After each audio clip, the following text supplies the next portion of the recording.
Hello, beautiful people. Welcome to the third episode of We Grow 360 podcast. My name Whoa, is... whoa, whoa, whoa, whoa. What was that? What did you call that? We Grow 360 podcast. We go. Grow. We grow. I'm really bad. Let's My keep ears, they've been killing me. See, elders and all that, you know. Anyway, sorry. Back to you. This is the best intro ever. Welcome, everyone, to the third episode of the We Grow 360 podcast. Whoop, whoop. My name is Ola Papier, and I'm the founder of We Grow 360 and your host today. So, this month's focus is creativity. We had an amazing event with Jay Hackett and Ivan Micah Blackstock. Oh, yes, they're my people. And I'm excited to keep expanding this topic and delve deeper into the conversation and take creativity and look at it from different perspectives. So, in the studio today, we have three amazing guests. My first guest is the representative of the creativity in the theatre world and in the hip-hop culture. He's won multiple awards and he helped spread wings of a lot of creatives in the industry, and we have Jonzi D in the space. Thank you very much. It's a real pleasure and an honor to be here, and I'm really looking forward to just having a great chat. Love it, love it, love it, love it. We have an amazing lady in the space. She has many years of experience in the dance world and in that space, and she's now a creative producer, and she's helping dancers make things happen, to actually understand what it takes to take the idea and make it a reality. We have Geni Lou. Hello. Thank you for having me. And also we have one more amazing guest. He is a professional dancer, has been just, you know, learning all the styles, has it in the pocket, and has been just inspiring so many people with his creativity in the movement, in the content space. And I'm really excited for to hear what he's going to bring to the table. We have Kieran Lai. Amazing. So we're going to have a nice little debate. Feel free to just jump in whatever you need. But I have a first question for you, and whoever wants to take it first. What do we as the listeners have to know about your artistic background to understand the creative you are today? Ooh. Okay, for me, I definitely came from the YouTube generation. So it wasn't like I was exposed to dance from the age of like 2 or 3 or anything like that. But I think as a kid, I really enjoyed watching like Jurassic Park, Kung Fu movies. And then me now as a creative, I'm trying to revisit all of these things that inspired me. And that then makes me feel like I'm in my most honest state, as opposed to just going for like, I don't know, the most trendiest thing. So I'm kind of like figuring out my creativity from either the algorithm versus my own childhood experiences, for example. So yeah, that's where I'm at. Love that. Wait, the question was what's our background? Yeah, what do we have to understand about your background?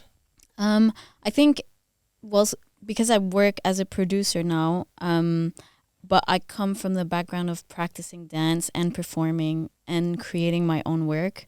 So I think my experience of being on the end of trying to make it happen versus like enabling somebody to make their idea happen, you know, comes from a place of, even if it's not to the same extent, of having an insight of what it's like to be on the side of the artist that I work with.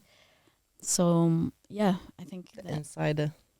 Yeah, or knowledge. I mean, you know, we all have our own experiences, but I know that certain things can be difficult. And sometimes maybe a producer who doesn't have that experience might not have the same sensitivity. We all have, you know, attention or capacity to understand different things, of course. But that's great. I think mine is family, basically. When you're the last kid of 6 performers, and obviously there was no TikTok then, so I actually saw them dancing. I heard the stories about my brother going to the 100 Club and various clubs on Oxford Street, Spats as well, dancing jazz funk, and I'd see him indoors practicing. And he used to do this thing with a bandana, and he was, exactly what you see now, basically. I saw him doing that, and I just wowed him. His name was Chopper on the streets, and it was because he had a really big, toothy grin when he smiled. And I think just seeing him and the joy that it gave him, how we appreciated music, and seeing him connect with the music, and he'd always buy these new albums and stuff like that, and I'd be going through stuff. He was very much into jazz, funk, and fusion. If it wasn't for him, I think I wouldn't be doing this. I think all of them. Like, one brother was an actor, another played music in a marching band. My sister played guitar at church. So there's been a very musical family, but it wasn't to get work. It was to live. Yeah. These are tools that you live with. Do you know what I mean? There isn't a purpose other than expression. Do you know what I mean? It's afterwards, I guess, is when it gets monetized and all that stuff. Okay, I like that. Everyone has a different approach to this, which is great. And I feel like this is what's interesting as well, to understand someone as a creative, like what is it in your background that actually makes you the creative you are today, Not even like what work do you do, but like what do you think makes you a creative, like from your experiences. I think for me personally, it was always music, because in my family, no one really... My sister was artistic, but more like drawing and photography, stuff like that, things I cannot do. And I kind of took the other part of creativity, and I think music was always the ones that was actually in my family, but just not the genre I would dance to, but it was always present, I remember my dad. Do you know, I always had this, my dad used to drive me to dance classes. He was the driver.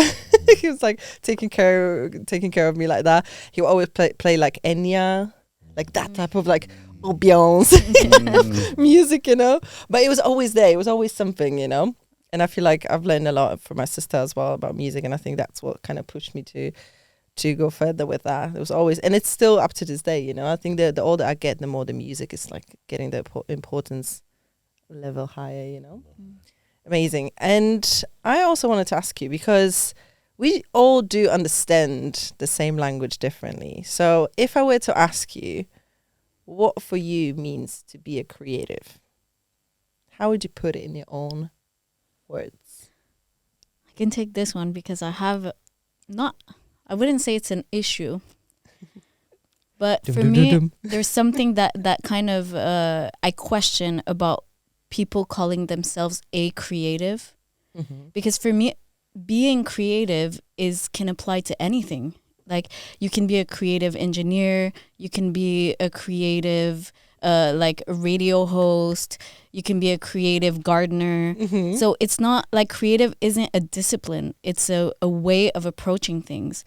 There's people that play music that aren't creative at all. Like, they maybe just read the sheet music, play what's on it, and they're very good at it. But that doesn't mean that they are exerting creativity when they're doing it. So for me, even to call myself a creative producer, I have an issue with it, but I am a producer, and my ambition is to be creative within my work. But that doesn't need to be in the title. Do you need to be a creative musician? No, you're just a musician, But I did actually like it when I went to your Instagram that it says creative producer. I was like, oh, I'd never heard I know, but I need to change it, because I feel like, and I don't want to get too much in the producer rabbit hole, but I think people, especially in the dance industry, started adding creative it's in the dance industry. I feel like there's a lot of people saying creative producer, just because I feel like there's a perception of the producer being very kind of admin driven, and it being a very dry kind of just task rabbit job. And there's some come at it like that. There are some producers that aren't creative. They ain't got a creative bone in their body, but they're very good at trusting the artist and just you deal with that, and I'll just make it happen for you. I've had Sure. There's a lot of that. No, 100%. But I think it's like, so maybe there had been a desire for the people that were more involved in the creative process to make a distinction and to kind of highlight the fact that they were also part of the creative and artistic making of things. So maybe I think that's where people started adding the word to kind of clarify the role.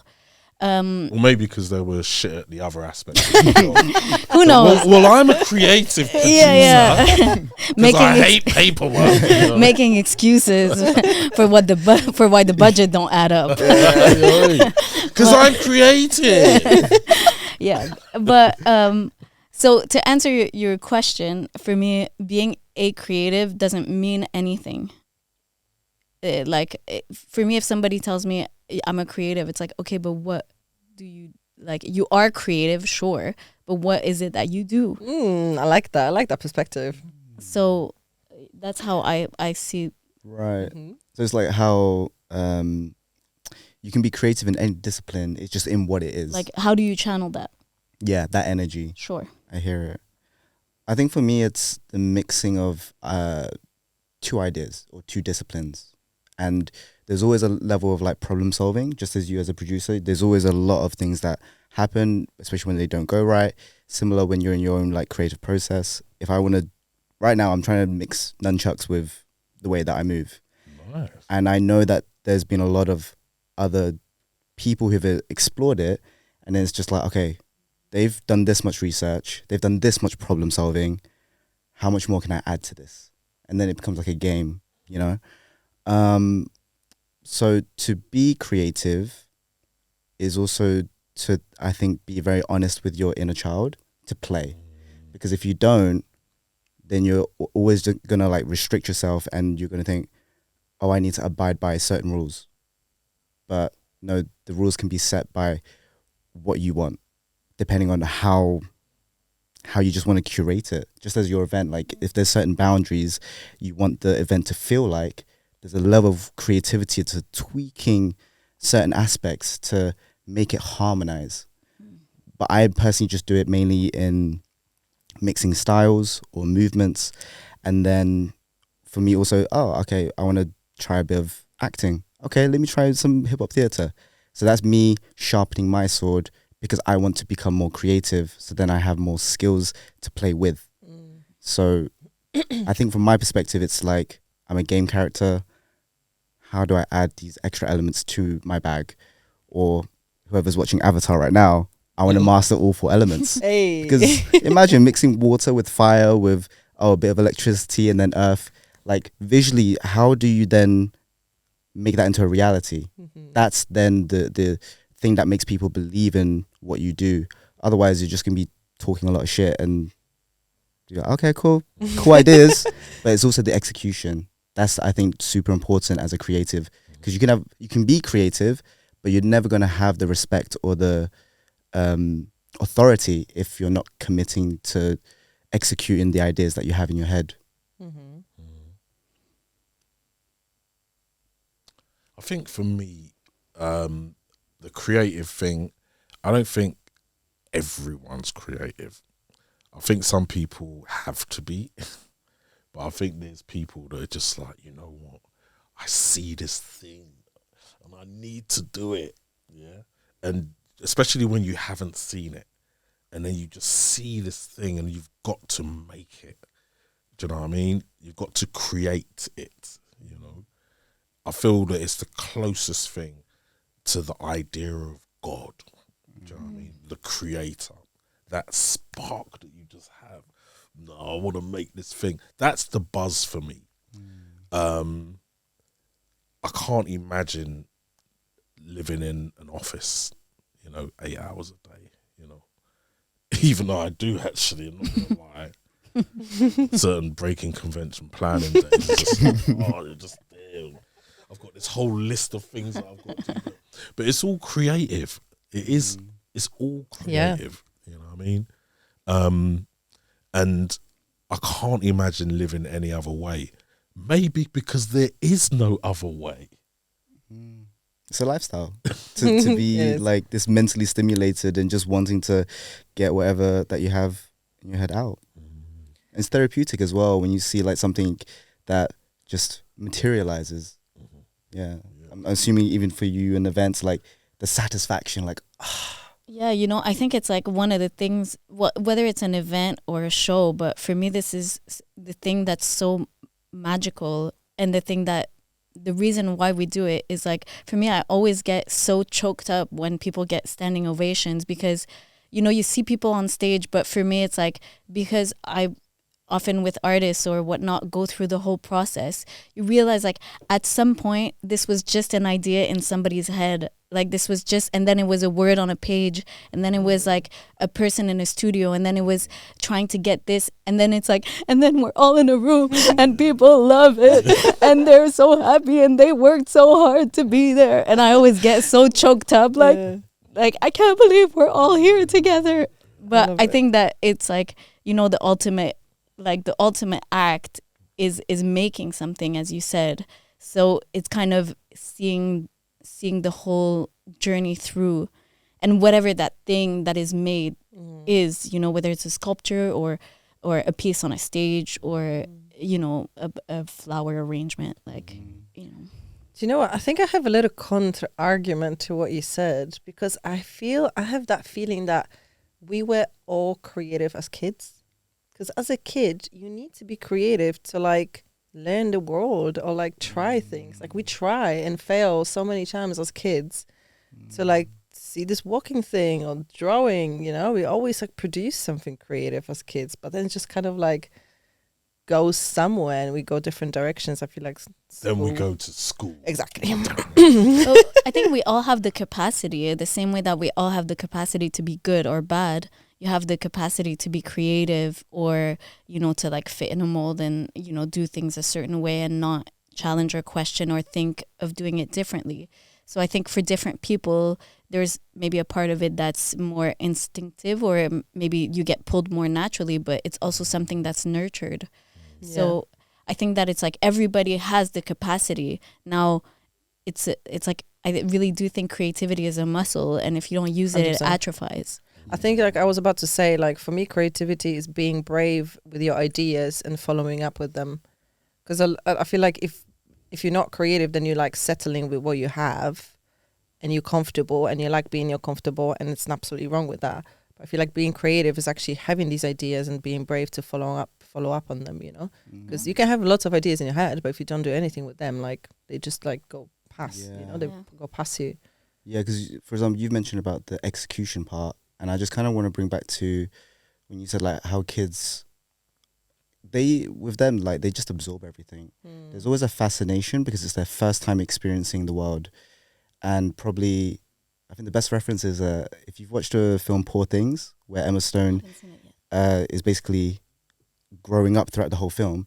The cinematography, they used a fisheye lens to mimic the fascination of, wow, okay, the colors, the shapes are way more bigger, and therefore I think it's down to the perspective of the kid, the adult, whoever. So if there's then no like mental flexibility for them to be creative, where they would have it as a child, because you're just absorbing. You're always taking information. You hear one bad word, oh, okay, but then they might be able to put in a funny joke. So they've been creative with it. But that's just down to the perspective, because I think we get numbed over time, and the limiting beliefs are growing as with age, you know. And I think maybe culturally as well, I think we can all say that in different countries creativity is deemed higher than other places. I think in the UK there's a big emphasis on owning property and making money, but when I talk to people from the Netherlands, I'm like, you are so chill. I want to like just have these like really deep creative conversations with you. And I'm sure because of maybe the government system or whatever they're surrounded by, there's a lot more, they can facilitate more creative activities, and even maybe down to the architecture, you know, that all creates an imprint on your creativity, your surroundings. And if it's bland and dry, you're not going to want to be creative. So yeah, I think it's definitely to do with your outer aesthetics as well, growing up. That can define like how open you are to being creative, and if you see value in it.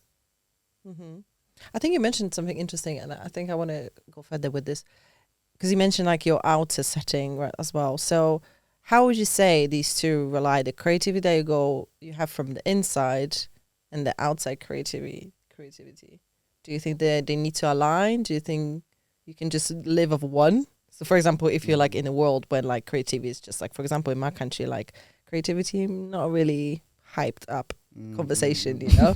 So can you live off just the creativity from inside, or do you have to like Well, it seems like it.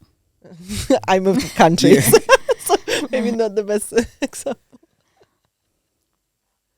I can't imagine that world. Mm. Do you know what I mean? I feel really privileged to have grown up in London. Do you know what I mean?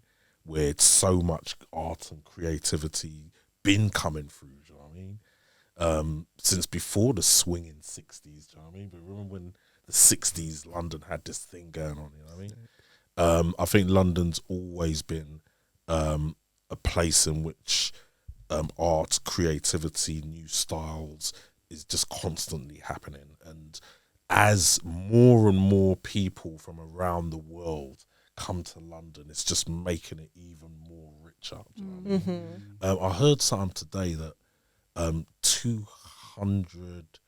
over 200 languages are spoken in London. Wow.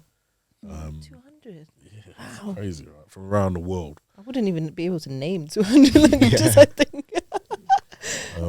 But yeah, man, and I think it's feeding off of that and being fed by that. You know, I've been in London all my life, and sometimes I get bored of London, so I travel, and then I just see some amazing shit that just blows my mind, that makes me excited about London, because that same stuff that's amazing to me, they're just thinking, yo, but you're London, man. Like, and the way you spit, Jonzi, you know what I mean? And I'll get bigged up as well, you know what I mean? But South Africa stands out for that. I think South Africa's got some of the best MCs I've ever heard. Yeah, ever.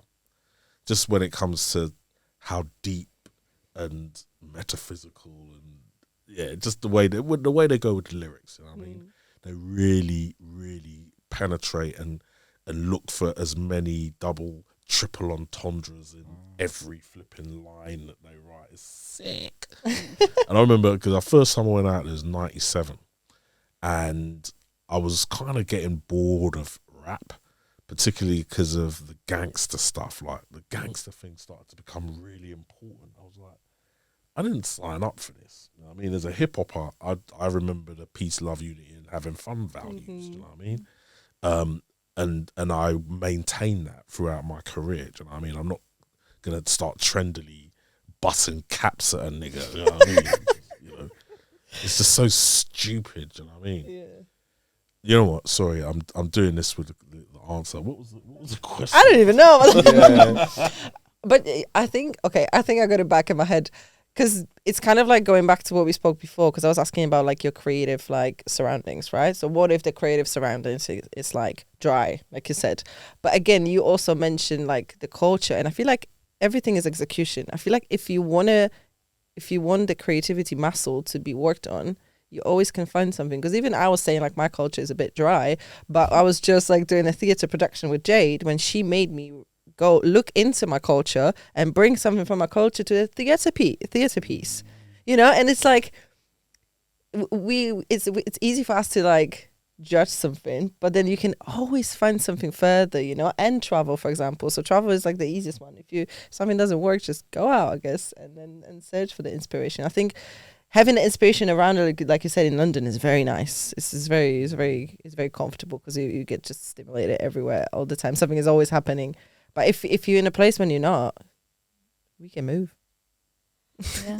And also different people need different things to be stimulated and to be creative. Like for some people who need to, like, I don't know, write a novel, maybe it's like too much to be in London and they need to be by the sea. And, you know, maybe like I think it's so different, because an environment, like, yes, I think culturally there's certain things that can nurture like different aspects of life and value things in a different way. I think at the end of the day, there's no environment that's going to foster for everybody, because people need different things from an individual standpoint. So I think it's like a feeding loop, you know, of nature versus nurture, that some people will need to move to get it, and some people will be able to get it here, and maybe get it here for a period of time and then get it somewhere else in order to come back stronger. Or maybe some people will stay in the same place their whole lives, never move, and be very creative. So I think it's not, the thing that's difficult is that it's not one answer. It's a different answer for different individual. So I think if you are able to figure out how you best operate, then the question of the environment not becomes irrelevant, but you then just can place yourself in the environment that breathes the best result for you. But in order to know that, you know, you have to kind of spend time with knowing yourself, and, you know, that's a whole other maybe thing that's not encouraged in certain cultures, but like I totally agree with that. Whenever you change your environment, you respond to it differently. You find different things about yourself or about other people that just make you think differently. You know? Yeah. I love that. I think it kind of goes to the next question I wanted to ask, which you kind of answered, but maybe we can like take it further as well. What do you think people need to create freely? To just let that go. I think like in order to create freely, you need like a certain degree of parameters.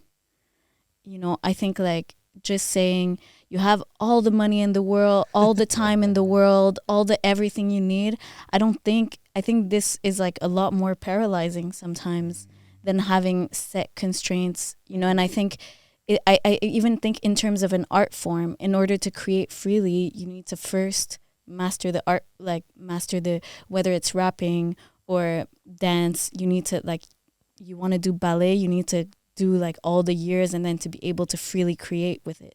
So I think, and same with breaking or whatever. So I think in order to freely create, you need to have a framework to work within, and then from there, there's freedom. But that is the base of what's necessary. 100, I like that. 100. I like that. There's freedom. Like I remember listening to Coltrane. Was it Coltrane? There was someone speaking about free jazz. Yeah. And it just sounds like you're just playing anything. You know what I mean? But these guys are the master of their crafts, yeah, and they've done all of the simple shit. So when they're in that freestyle space, all of that back and forth and just the mysticism of their freestyles in the late 60s, that whole jazz era was beautiful. But I just remember feeling when I was listening to it, when I was younger, I just remember feeling like this can't be done unless you are super skilled. Do you know what I mean? And I think, I remember when I was at London Contemporary Dance School, there was a woman called Brenda Last. She taught ballet. And I was like, I don't like this technique. It just, I mean, just locks you into a thing like, And she said, no, this technique should free you. And I thought, anyway, I got it. After a while, I totally got it. And one of the things that helped me with ballet is I couldn't be Jonzi. I had to put a character, you know what I mean? And I imagined myself to be the only black man in Russia that was just killing it like, with my power, you know what I mean? Because I was looking at, not Baryshnikov, Makhmadov. I'm getting it confused with a Scottish Russian. But anyway, this dark guy, he was so powerful and very masculine with his ballet. And I found that particularly inspiring because I've always thought that it was a bit namby-pamby, you know what I mean? But just to see the way this dude, you know what I mean, strong, Yeah. you know? It was very inspiring. And and it was about technique. She just said the better you are at doing these simple things, the more enjoyable it will feel when you dance it, and the more beautiful you'll look when you dance it. I think it's something that Kate said once. She said, it was a quote someone said, train until the artist in you is freed. I was like, I had that one. I think it's like, this is the thing. I think that chaos is not freedom. You know, it's like you need a certain level of like order and a certain level of chaos to like harness both of these things, and then there's freedom in that. But pure chaos, pure no rhyme or reason, and just throwing stuff around. I think if you're able to find an order in that, eventually it becomes something. But just that is too much, you know. I think to handle as a person, like just banging on a piano doesn't make it jazz. It's like there needs to be a level of that. So I think freedom, like for me, I really say like, yeah, freedom and chaos and no order is. That's interesting. I feel like also like the reason why we're having this conversation and why I love it so much, because like I feel like it shows like how different we work with creativity, like how different everyone's approach is. Because I remember like Ivan saying this, that for example he's just putting everything out, he's writing every idea out, for example, and that helps him just to empty the space in his brain, you know. And I feel like it's, for me also, I like a little structure. I like to know where I'm working. I like to, and this is my creativity, you know. And it's just so fascinating how there's no one way to do it. Wouldn't it be boring if there was? Yeah, there would be no point in doing it. Exactly. But I think there is, like with that said, there is place for chaos. You know, there is place for just like throwing a bunch of shit on the wall and just seeing what sticks. Like you do need to go through that. I'm not saying everything needs to be like a methodical approach, but I think it's like you need the method and the madness. Yes. So it's just a time for the madness and a time for the method, and then when they happen at the same time, then that's when you find freedom, I think. I love that. You need a method and a madness. Yeah. I'm taking this in. That's a great one. What do you think, Kieran, like people need to do their creative life really? I think from, let's say, a psychological point of view, it's releasing those inhibitions. So just being able to be like, yo, I'm going to look a bit silly, and being okay with that, like genuinely, because you could go through that chaotic moment, realize that, oh my God, it looks a bit naff, but you know what? I can take something from it. Then that's a great mentality to have. And I think in response to, let's say, the discipline side of things, having that ability to hyper-focus, I think that's really important for finding the freedom in your creativity, because if you can't hyper-focus and just focus on one thing and get, I don't know, really good at it, get the skill level, get the muscle memory, then as soon as you are given time to just play, I think it wouldn't carry enough substance for me personally, for there to be like, oh, that's creative. So yeah, it's a mixture of like developing the skill, losing the inhibition, and if you then are smart and you give yourself some parameters, cool, let's see where it goes. So it is definitely a case of a few factors that come together that then gives you that sense of freedom. Because I was wondering, like, oh, what do you mean by freedom? Like, what is free for you? Is it that feeling of euphoria when you're like, oh wow, I just made something that came out of nowhere? Or is it the feeling that you get attached to the process that then makes you have a good feeling? You know, you get a bit of dopamine from it, you know, from creating.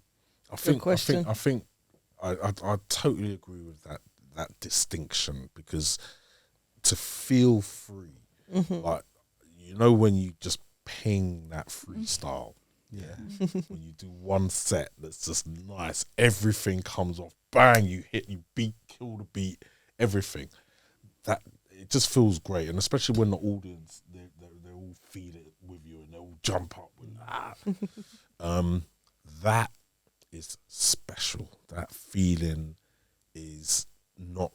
It's irreplaceable, especially when it's off the head, when it's freestyle. As an MC, I've managed that a couple of times where I just do that ping, 16 bars, everything hit nice, everything rhymed properly.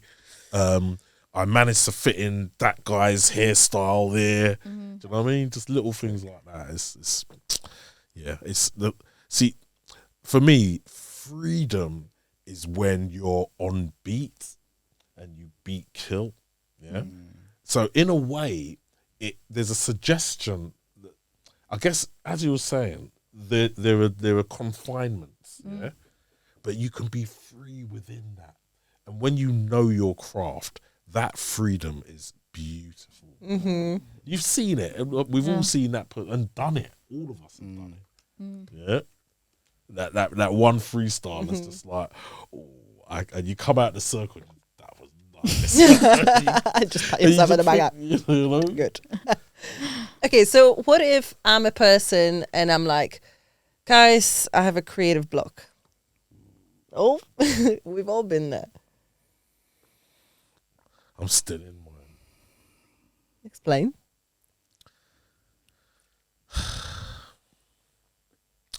Part of the reason why breaking convention exists is because if I've got nothing to say, I'm not going to say it. And it's a weird one because I don't think that's right. I think artists should always have things to say, but I didn't have anything to say. But I knew lots of artists that did have something to say. So my focus was on, let's get these guys and girls put on, you know what I mean? And I kind of, I got into that and it's just stayed there a little bit. And every now and again, I might do a new piece or whatever, like a rap or whatever. And I did make a solo, what was it?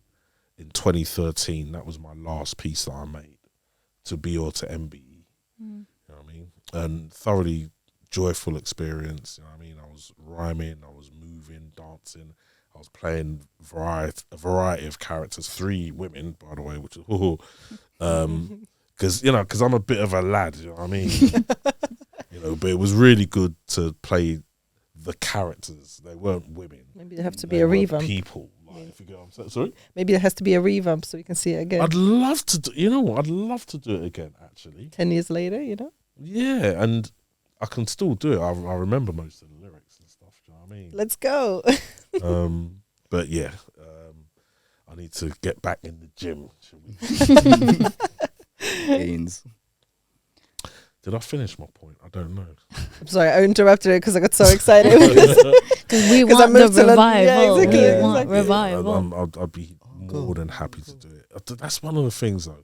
Even though I might not be making loads of work, I love performing. Do you know what I mean? That's always going to be there. And part of the love of doing breaking convention is that I can still perform. I can still bust a quick lyric.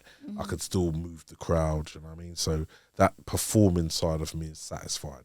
But I'm just excited by all of this amazing work that I'm seeing. You know, looking at artists like Ivan Blackstock, do you know what I mean?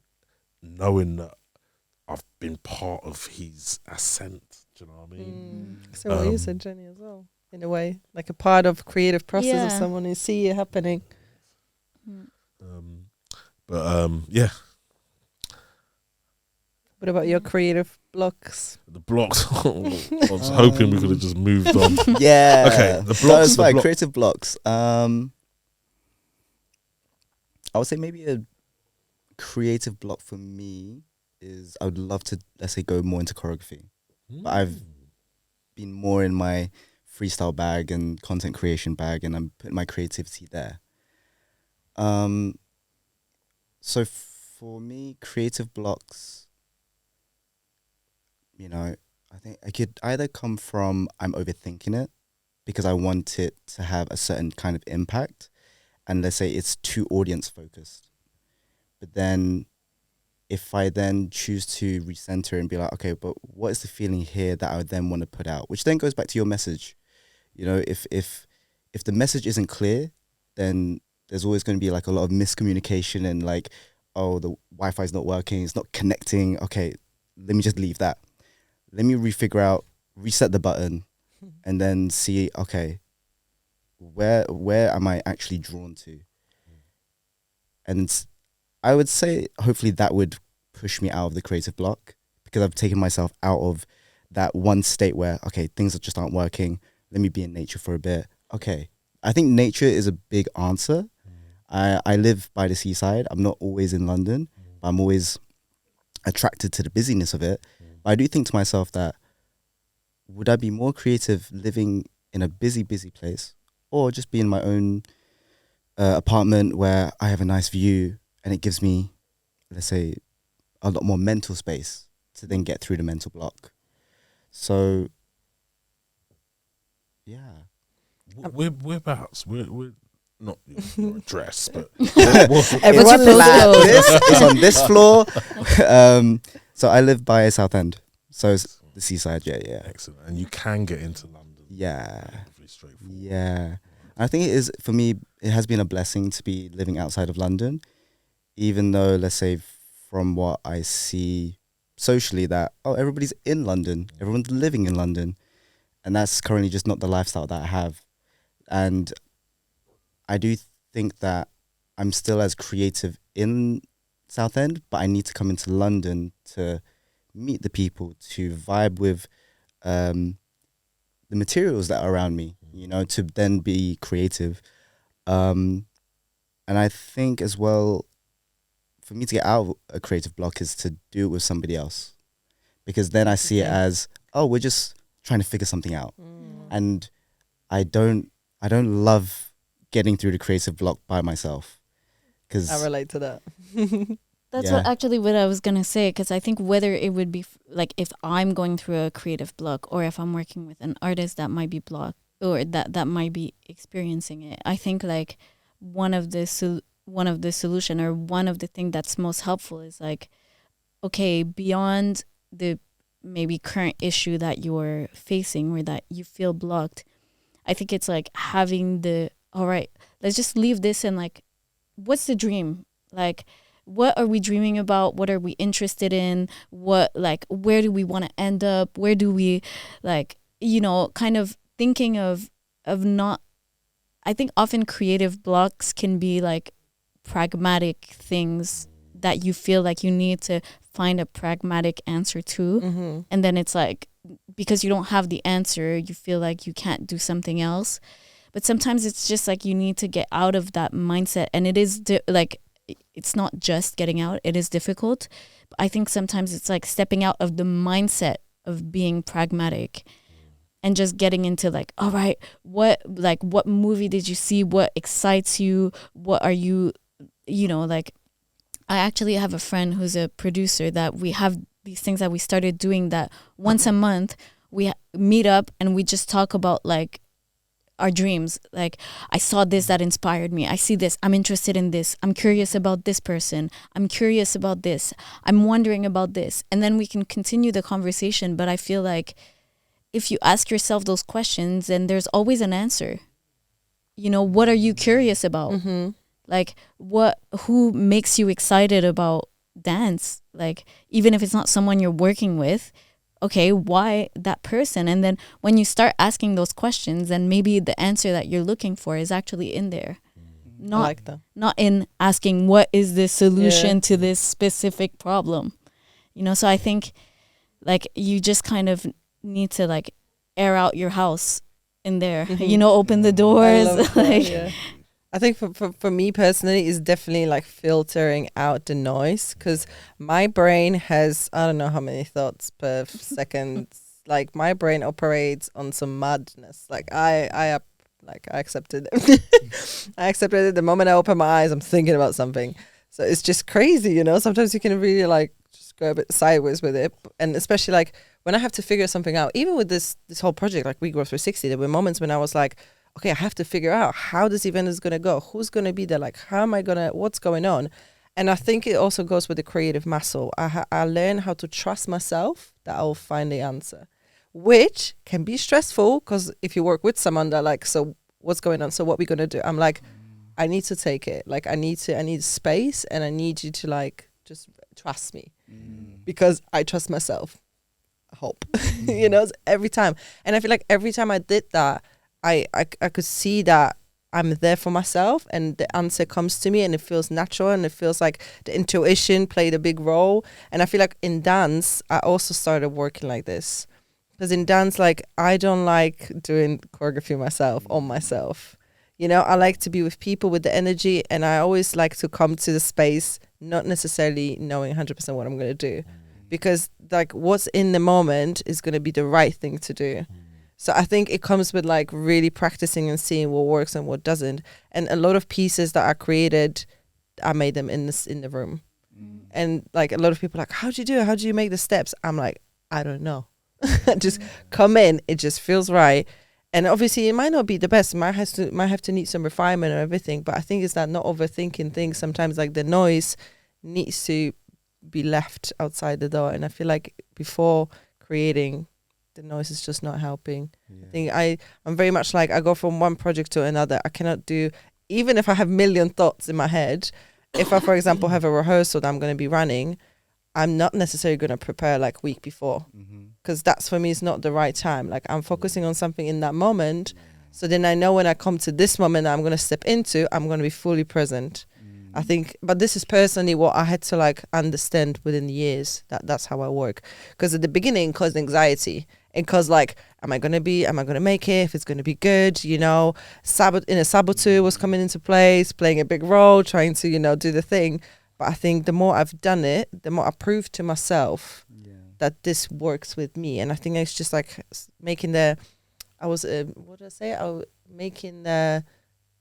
ideas and just execute them. And I think, like, that's what kind of is with creativity. Just try things, execute them, and see how it works, particularly for you. That makes sense. And I think that's how I am usually overcoming my blocks. Obviously nature, and sometimes I'm like, 2 years ago I was like, there's too many thoughts in my head, nothing works anymore, I have to leave. And I left for 2 months. Came back, good, I can breathe again.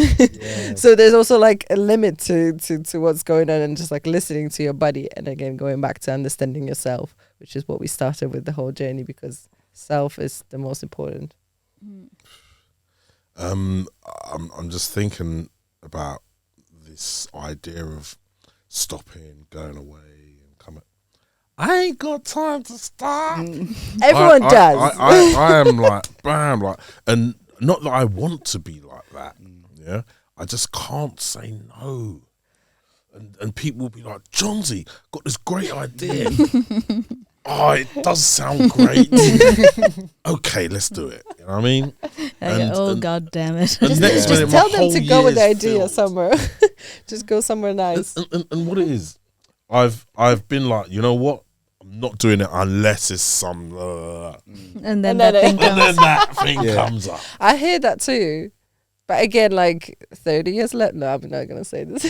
My theory about how many years we have left. Okay, so in my golden age, I'm just so excited. I get so excited about good ideas. Yeah. Do you know what I mean? Yeah. And I'd love to be part of them. And I feel honoured that you've asked me to help you with it. For example, when I was invited by a film company to do a film called Here Not Here, and the project was, Jonzi, come in. Here's a director, he's deaf, and he's working with deaf performers, and he wants to mix them with dance and sport. And I was like, what? Huh? Because some of the money, I think, was coming from, there was a football tournament coming up. But anyway, and we were just meeting up together, and we threw all these ideas in, and they were like, so who's going to write it? And then everybody just looked at me. I was like, okay, I'll have a go. Next time, it's just like, I'll write it, but in Bali. Can you please buy me a ticket? Thank you. Well, these things, you know what? That happened almost, yeah? Not Bali, though. It was in Thailand. Great. But anyway. Close enough. Yeah. Close enough. Both great. But yeah, anyway, I ended up writing this play called Here Not Here. And it won awards and stuff like that. Do you know what I mean? And it's, and then we've been invited back. That's all I'll say. Come on. All right. Okay, so then how do we fuel our creativity? What do we add to the table to make it work better for us? For you personally, because again, it's probably How different do we for everyone. fuel it? As in, Yeah. To make it work better in what way? Whatever you understand it as. Okay. I just always say more money. Great. Oh, like that's I wish we It's got very more valid. money. Yeah. For what we did. You know what I Absolutely mean? valid. But I can understand why not. You know what I mean? I can understand why people go into a more commercial direction because I can see the numbers. Like I get it. You know what I mean? But yeah, I don't know. I'd like more money, but I won't change what I do for more money. You know, I'm really happy right now with my creative life. You know what I mean? I love that. Yeah, I guess from a very dancer standpoint, I needed to go back to classes, but classes that not just I want to do choreo, like I want to try a new style hustle. I want to try breaking because when I first started, I felt like I was too fat, and now I'm like able to just dive deep into these classes so that I can feel like a beginner again. And therefore it puts me in the mindset of, okay, I've not made it. I've not got everything on lock. And that's what fuels my creativity because then I'm like, okay, I've now a new crayon just because I attended this workshop. Okay, sweet. I can now draw with it a bit differently. Okay, I go to another workshop. So having that mentality, I think, really helps my creativity. Otherwise, I don't know, I'm just using the same materials that I've worked on for the last 5 years, which they might be very refined, but because I'm not maybe allowing myself to add an extra color to it, then it's not going to push the innovation of whatever I'm trying to achieve. So, yeah, I think innovation's a big fuel for me, you know, being like, I watched Philip Shabib maybe many, many years ago when he did So You Think You Can Dance. He did this one wave that I was like, oh my God, I've never seen that before. And even in his interview, he was like, I want to show the world that they've never seen. Now you look at Philip Shabib and he's crossed many, many boundaries and has incorporated so many disciplines that it's not just movement now. They're just full-on films. So to see how he's fueled his creativity by being flexible with the disciplines he plays with, and also being a student, because I'm sure he wasn't like a DOP when he first started. I swear he like studied engineering. So yeah, being a beginner, I think really helps. Even though you know you're really good at something, just being humble enough to be like, yeah, I can't even do this baby freeze properly, you know? And be like, okay, cool, I'll just work on it. And now I can figure out my own version of this kind of freeze. So yeah, I think that's nice, man, because ultimately you're always a student. You know what I mean? Yeah. Like, there's always so much to learn. Oh yeah, it was the thing that you mentioned. It's like each one teach one. That has stayed in my head so much. Yeah, Right. since you mentioned it, I was like, yeah, I need to write that one down. Interesting. And that's one of the classic hip hop pillars. Do you know what I mean? That, you know, and I think it's quite a natural thing to do with our culture. Do you know what I mean? Like showing someone a move. It's interesting that because our moves are our weapons as well in this culture, and we're just sharing our armory. You know what I mean? It's quite beautiful. Or candy if you want a nicer version.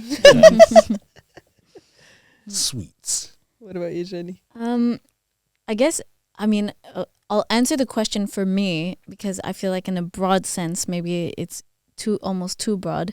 I think like I'm at a stage now where what I need to fuel like my creativity better is to like go out in the world and make mistakes.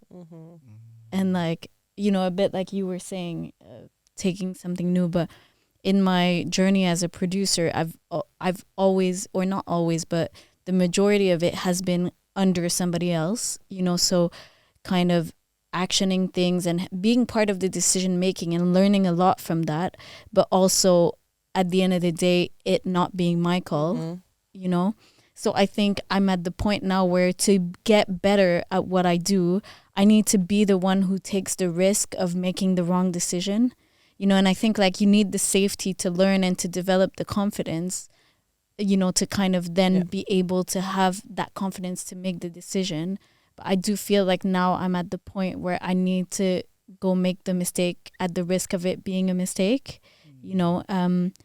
So I think that... At the danger of it being amazing. Yeah. You're a Scary. risk taker. That's what fuels your creativity. But I think that at this specific moment in time, that's what I need, which is why I'm going back to the freelance life.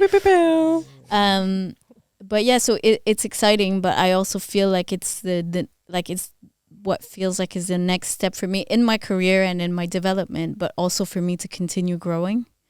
And for me, that means like growing in terms of creativity, like my creative abilities, but also my skills, my decision making, my instincts, my sensitivity, all of that. But yeah. Yes. Just to go on. We grow. We grow. Oh, we need that. One more time, please. We grow. We grow. What's the whole? 360. We grow 360 degrees. I love it. We're just gonna make it a thing. We're gonna Come, we grow. You know what I mean? What's it called? Residuals. We're gonna pay residuals for this Oh, appreciate it. I'll repeat in the future when we get the money.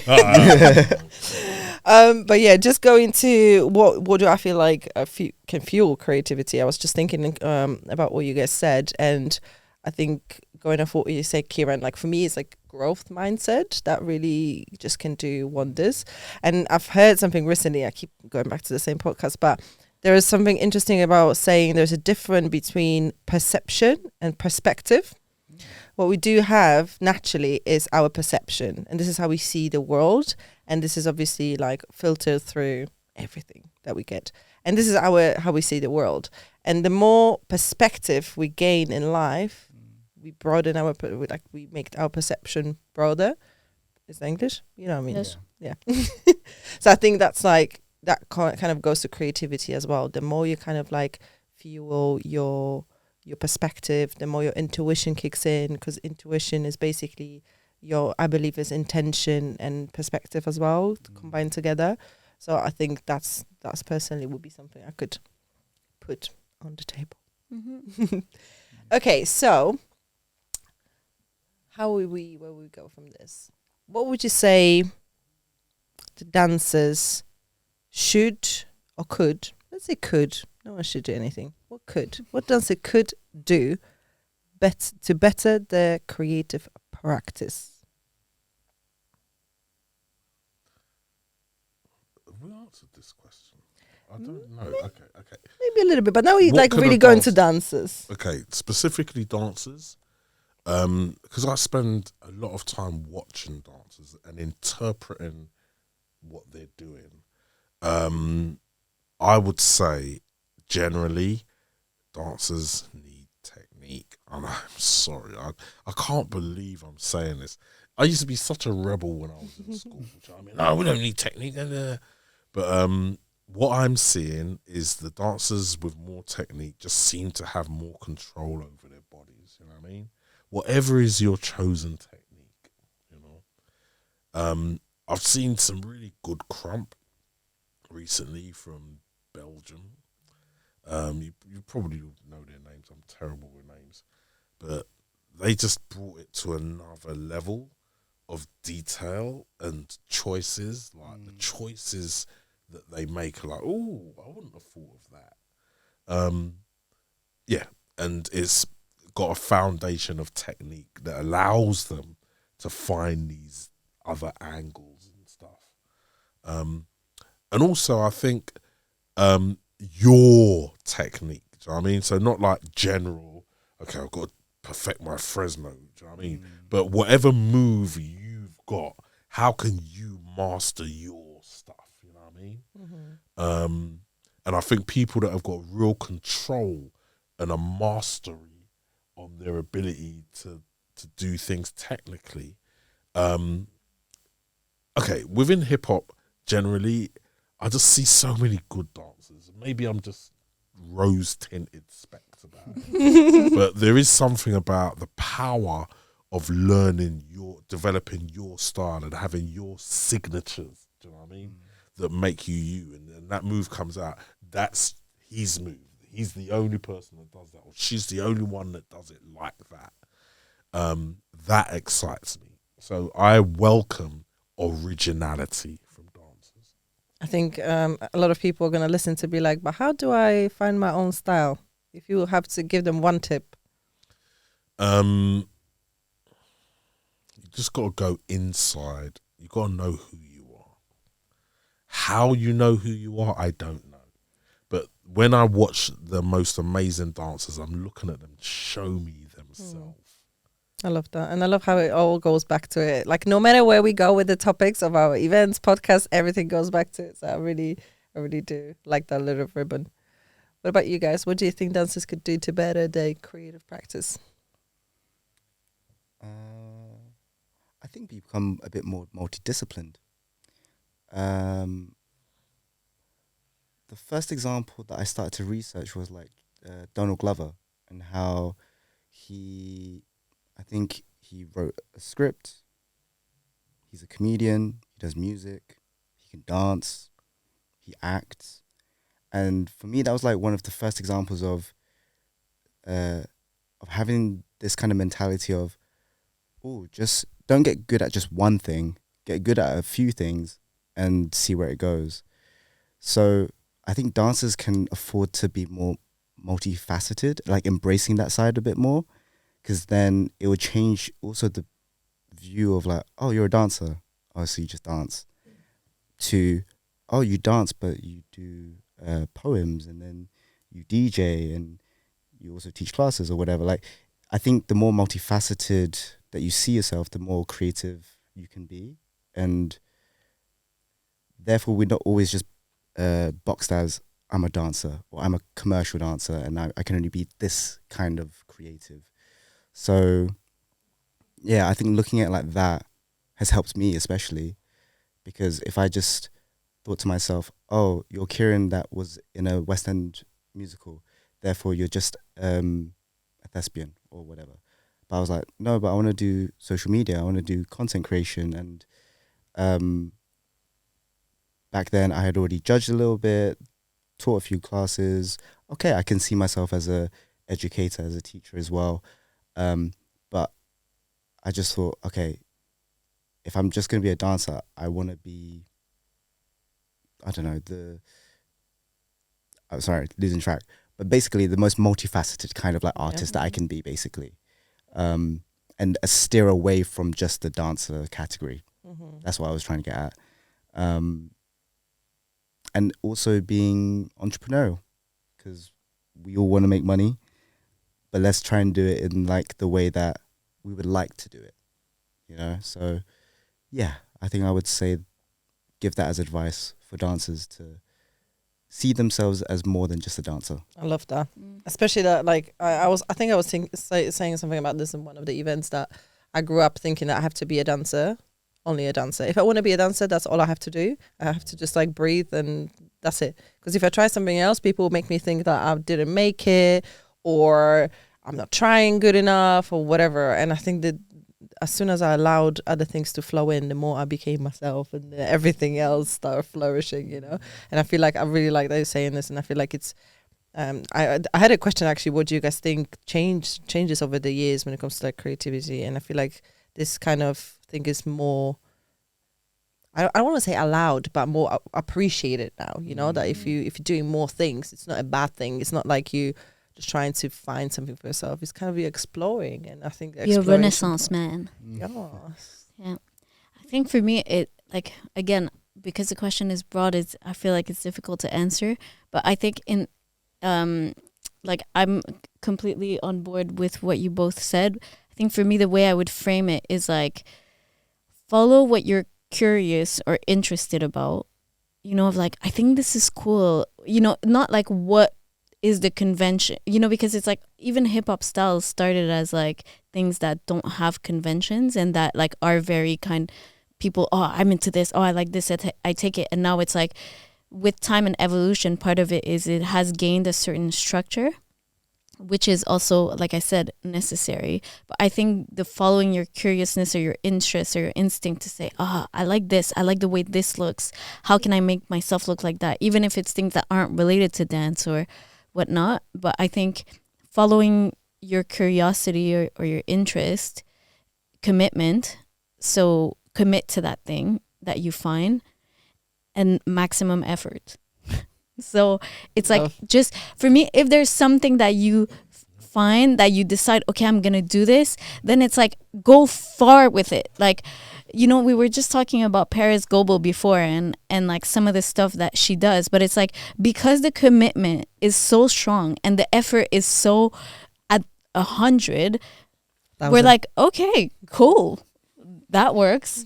Sure. And everyone gets on board with it. So I think it's like, in terms of artistry and creativity, if we're talking about, you know, like finding your own language or finding your own voice, your own identity, your own way of doing things and how we can fit in the world, then really going the full distance is the key to that. And that is the thing that's difficult, you know, and I think that is what makes a difference between artists that are like fully accomplished and that you can tell that that's their work without them being on stage, because they've gone to the full distance of following their curiosity, their interest, committing to it, and just taking it like all the way.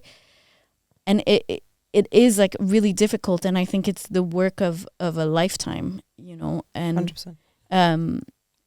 But I think it is like an everyday practice as well. So you can only see the result over a body of work, not in one thing, but a body of work is made of showing up every day 100%. and doing the work. I'm just smiling because I literally was teaching kids the other day, hip hop class, and I looked at them and I was like, are you guys ready to practice for the next 20 years? They're like, huh? I'm like, because that's the least. What it is. Yeah, or like 20 is not even much, you know, like I would say 30 and stuff. Oh, I don't know, your whole life, to be fair, because that's what I think as well. Okay, so let's just get into the topic that I feel like is, let's see where it's going to go, but I feel like everyone wants to know. What do you think, and how can we get the money to do all the creative stuff that we can do as dancers and artists in general? What are the ways nowadays, raps, that we can get the money from to make our creative things happen? Because I feel like that's a lot of people that put this as a blockage straight away without even trying. And I do believe there are ways, especially in a city as London. Like, I just compared to my country, but in general, like there is some money somewhere. How do you think we can get this to be more creative? It's probably a very Gen Z answer, but like, you know, using whatever platforms that do supply it, whether it's like Patreon, utilizing your community. I think because even if you have a lot of followers and then the community isn't strong and they're not willing to invest into it, then that's not going to help you get the money that you want to fuel your creativity. But if you know that your message is strong and it connects to people, then, as Gary Vaynerchuk would say, right, left hook. Okay, so you give them a load of free stuff to the point where they're just on board with you, and then you ask for something in return. Whether it is as a dancer where you need like some funding, okay. But if you've been giving so much to the community, then I don't think it would shake people's perception of you too much. As well as Patreon, because I've been able to build a lot of value in my online space, and then just seeing how it attracts brands and people who want to, I don't know, develop the idea, then I'm like, okay, so if I just build so much value where the perception of it online, where it's like, okay, cool, it works, but then also do all of the offline stuff, then it's a win-win, you know? Because then you're spreading out where your income can come from, you know? If we're then just talking about making money, then you can always invest into like property and whatever. But then you know that's going to fuel your creativity. Yeah, I think like crowdfunding. I think there's a space for that, you know, especially with like Maryland, right? I saw where there was a bit of crowdfunding for that. And seeing the blueprints in America, like Kinjaz, they had just finished doing World of Dance, so therefore they had a lot of exposure. They'd just pushed themselves out to a whole new audience, and then when they wanted to get some funding for their studios, it was all paid for by the community. Smart. So, yeah, I think being smart about where the attention is and also the platforms, I think. Yeah. Mm-hmm.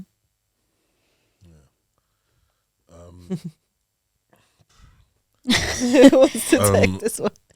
Okay, so I've had a long committed career with the Arts Council of England. You know, when I first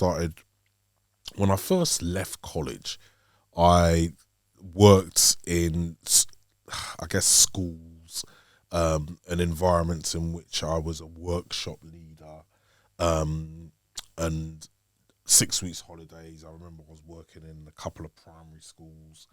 But I think when it comes to making the work, okay, so I was rapping every Friday night at a club called Subterranea, and they paid me £50 a night.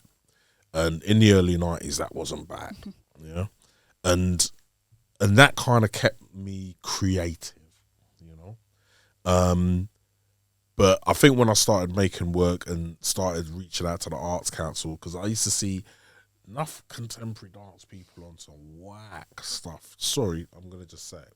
I found their work whack, yeah? And they were getting money to do their whackness, you know what I mean? So I thought, no, let me try this thing with hip-hop, you know? And I was getting money, you know what I mean? Interesting. Somebody probably says that about me. But anyway, yeah, I started getting money. There was a small period of time where I made applications and I wasn't getting it. This is before I connected with Sadler's Wells. And I was thinking about leaving the country and trying to do it elsewhere. Then Alistair Spalding just said, Jonzi, do you want to do that festival you were talking about? Oh, okay. Since then, I've been a salaried member of Sadler's Wells staff. And that having that salary, knowing that I don't have to make these applications. Sorry, Emma. Shout out, I Emma. do help you. Big up, Emma. Yeah. Emma does a lot of the applications for us. Yeah, and basically Sadler's Wells fund breaking convention. You know what I mean? Hallelujah. Huh? Hallelujah for that. Yeah, and yeah, man, I big up Sadler's Wells consistently. 21 years. Wow. Been in that building. I mean, that's a lifetime of a performer. Do you know what I mean? Mm-hmm. And I'm still hungry. I'd still love it. Do you know what I mean? That's the crazy thing. And now that we're developing to the Academy Breaking Convention, I mean, you know, I don't really want to talk about that too much because it's too amazing to talk about, and there's not enough that I can actually really, really share. But Elevator pitch. You can Yeah. say a little elevator pitch if you like, because it's amazing. I mean, I always think about what would I have liked. Mm. You know what I mean? And just to be able to go somewhere and do all the elements, you know what I mean? As we're talking about being a polymath, do you know what I mean? You know, we're not limited to one thing. And a big part of the course is that you have to break, pop, social dance, whatever that means in its many forms, rap, beats make, DJ, and graffiti. Yeah. So trying to cover all of the elements and some of the ones that we don't think might necessarily connect. But at 16, 17, you just got this world of Sponge. arts and creativity that you can just jump into. That's in the first year. In the second year, we're encouraging them to choose three three of the elements, and then focus on that. And at the end of it, it's about making your own mini breaking convention. I love. And it's just fantastic to hear, especially if we're talking about money. So imagine that young person is leaving this academy with like so many different skills. It's not just one I've learned, just dance. You have so many different skills that you can then monetize in your future, or like create with, or like even go into social media, and you have like 3 different outcomes that you can put on your social media, go further, make it fantastic. I would sign up for that. Me I wish I was younger and like Too old. yeah. Can I join? Geni, throw some wisdom. Okay. So it's not straightforward, and I think it is a difficult money, but a difficult money. There we go. It is a process, but here is what I think about raising money for a project, whether it's an event or a program or a performance, whatever. Okay. I think, first of all, you might not have the money to do what you want to do, but what do you have? What are the resources that you have? Because money is one type of resource that we all need and that you will need eventually. But you have other resources, meaning you might have space, you have people that you know, you have maybe a community, maybe you have an audience, so it's like if you kind of do a log of what you do have. Oh, I have a relationship with this studio that said they would give me space. Okay, great. Oh, I have a relationship with Jonzi that might be able to give me advice on who to speak to at Arts Council. Oh, I have blah, blah, blah. So then when you kind of take account of all the different things that you do have, then it's about leveraging those things that you do have. So how do I take my relationship with a studio and turn it into something more than 2 hours in a studio? Okay, they're willing to give me 2 hours, but how do I take those 2 hours and turn it into more? Right? I think that's the how you think of fundraising, or of getting the resources you need to do what you want. So it's like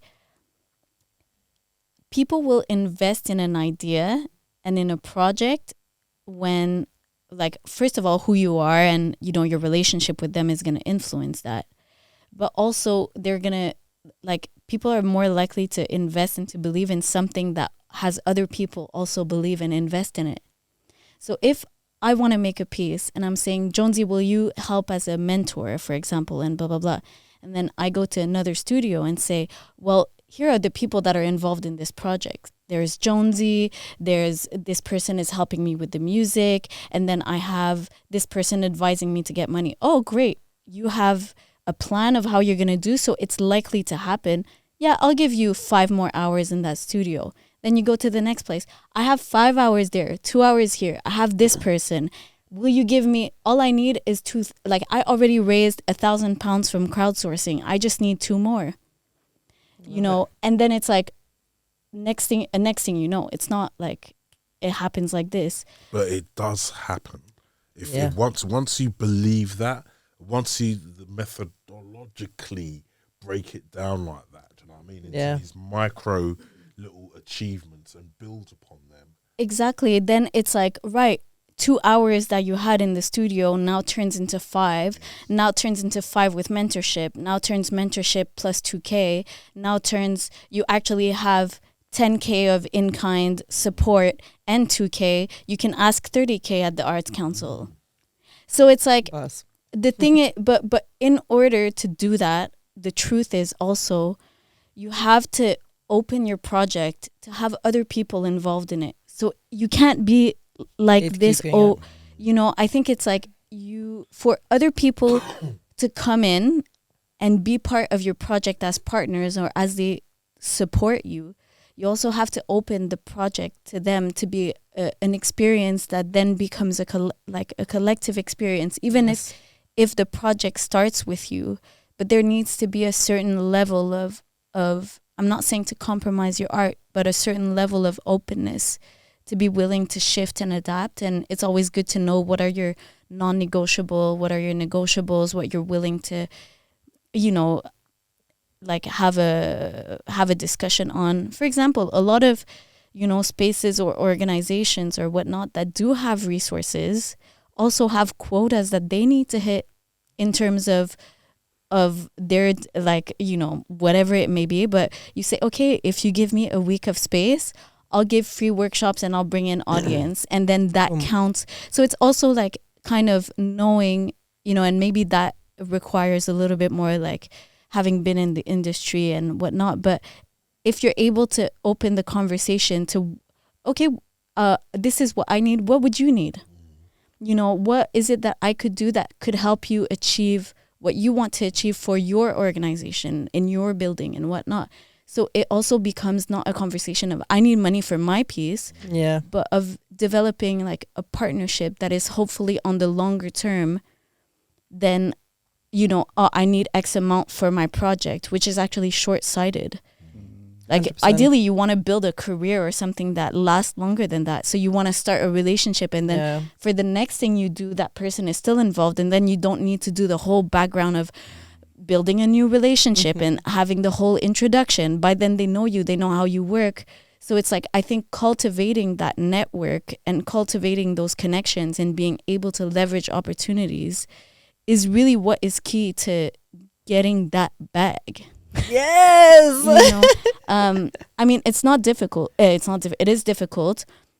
It is competitive. There are a lot of funds out there, but there are a lot of people applying for them.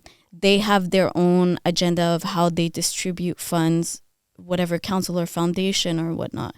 So it's like, it's always difficult. But the more other people, the bigger network you have of people that are involved and invested in your work, then the more likely you are to be able to leverage those resources. 100%. And I think I also would add to what you said, your vision of what you want to create has to be so clear, because you have to think about saying this vision to 100 people, for example. Sure. And even there, it's like, I feel like, and Jonzi would, like, because I feel like you are somebody who has invested in so many people, and even in the way that, maybe the Arts Council has invested in you, but you've also been, not a gatekeeper, but a person who gives opportunities, So I think when you meet somebody who's just like, oh, I just want to make this piece, whether you meet somebody who's like, I have this dream of, I want to do this,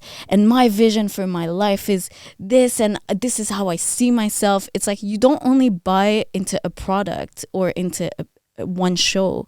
You buy into an artist, and you buy into the vision that they have for themselves, and you buy into their dream. And then, like Ivan, for example, that maybe you like, I see your dream and I want to help you make it come true. So it's not just one thing. So you don't have all the answers necessarily when you start, but I think that the more you're able to articulate those things, and the more these things become clearer for you, not only is it useful in then knowing where to go and who to ask, but it's also a lot easier for people to get excited about what you do if they can understand what's going on. 100%. So practicing talking about it, practicing like not a pitch, but just, presenting it in a way that's comprehensible and understandable, and, to somebody is also going to make a difference of how people are going to come on board. But it is an art form. There's people that like just do that, a lot. I think a big part of the producer role is also to do that for artists and for companies. And I think that also goes with like being honest about it. If I want to produce, I have this idea and I need someone to help me. Like you said, build your network, find these people, go out, be able to articulate yourself about what you're doing. Or if you don't want, get someone to help you, or get someone help you write it down. Yeah. Because it's a completely different story about writing things down. I would never have done any of what I do without the help. Never. Impossible. And that's beautiful as well. Yeah. I think the beauty of collaboration.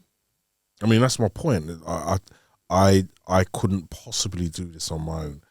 like the amount of team that I've got that makes these things happen. Do you know what I mean? Michelle, Emma, got to big them two up because they've been there from day one. You know what I mean?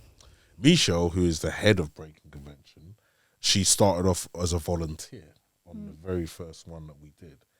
But me and Emma built it together. And what was beautiful about working with Emma is because she didn't know about hip hop. You know what I mean? So she just trusted everything that I said. You know what I mean? I love it. And there was nothing like, the best thing is there's no one that I've got to explain my choices to, especially for that first Breaking Convention. My Rubber Band Dance did that one. Oh, well. But there was a bunch of artists that I'd seen around the world as a result of touring lyrical theatre and some of my early work. And there was no judgment from Emma. Do you know what I mean? She was just like, whoever. Alistair at Sadler's Wells, he didn't judge what I was choosing. You know what I mean? And I appreciated the trust, you know? And I think as a producer, you need people to trust you as well. Because to produce something means that it's not there yet. Yeah. So you have to be like, "Lah, this is going to be some dope shit." I'll tell you, I've danced for my money at the Arts Council. Literally, I did Aeroplane Man, a show that that was, I guess, my best show, I guess. But I did that in the flipping office at the Arts Council. It felt a little bit beggy, desperate at the time, but it worked.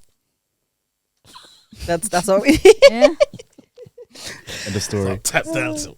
Hey, I love it. hey, master, you gonna give me some money? Oh, Lord.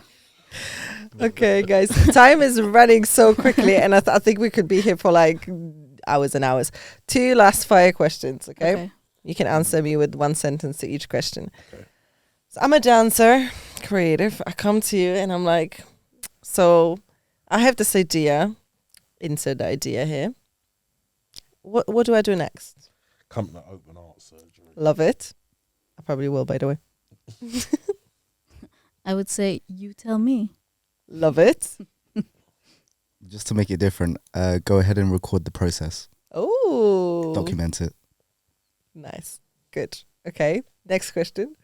If you were to leave this podcast today with 1 sentence that you want people to remember that, like, for you is like important in the topic of creativity, what would you like to say to them? Work hard and believe. Yeah, I was just gonna bring back my curiosity, commitment, maximum effort. Love it. Make the things that your inner child wishes they could see. Love it. I'll add fail fast. Fail hard. Fail hard, fail fast. Belfast. Enjoy it and go and keep moving. Yeah. Love it. Thank you guys so much. Pleasure. Thank you. Love Amazing. Thanks Thank for you the guys. invitation. Thank you guys for listening. Next month is exciting. The event information is out. Make sure you don't miss it. Only 2 events left. And we're going to continue this podcast. So if you like it, give them like ratings and stuff. All that you all that you need to do to make this going. Follow, like, and subscribe. And share. Thanks, guys. Take care. Yeah. Peace.